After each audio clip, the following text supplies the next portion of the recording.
avalduspäeval Eesti oli välja pannud need ametlikud numbrid, meil on Eestist tuli välja 9000 inimest, kes ametlikult registreerus.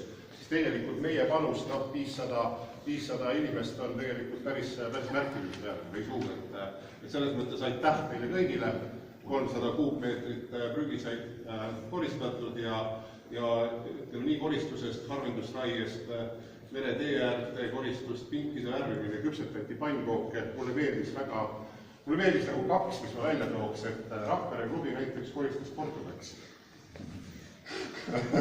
Et Valdi oli seal kohal ja läksid välja koristama ja pargis ja rahvas ei saanud aru, et miks seal kaks inimest seal pargis koristab.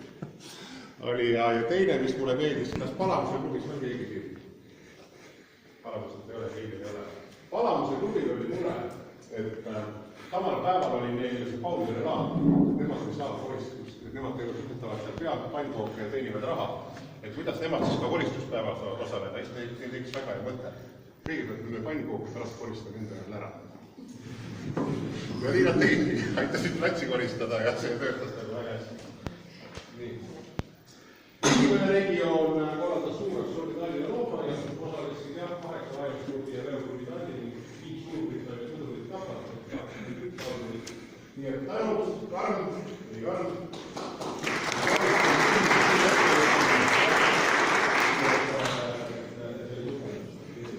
Tänud Kanda, ütlema gümnaasiumi noored olid siis Seterani päeval Jõekaldal, nii ja 22 meetrit koristati ja siis kokku maailma koristuspäeval 4500 kuupmeetrit jääkmeid, millest laialid osa moodustas ligi 7%, nii et me olime ilusti pildil ja muidugi, et kui väga palju oli ka teisi organisatsioone, aga kui me vaatame ka meie Lionsi piirkonna Facebooki lehti, siis seal oli ka see kõik ilusti kaetud.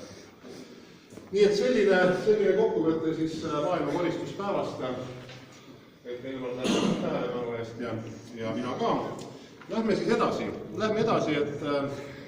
et meil on piirkonna kalender üleval meie kodulehel, et palve on nüüd klubidele, kes ei ole veel oma üritusi, mida nad tahavad piirkonnaga jagada, sellesse kalendrisse märkida.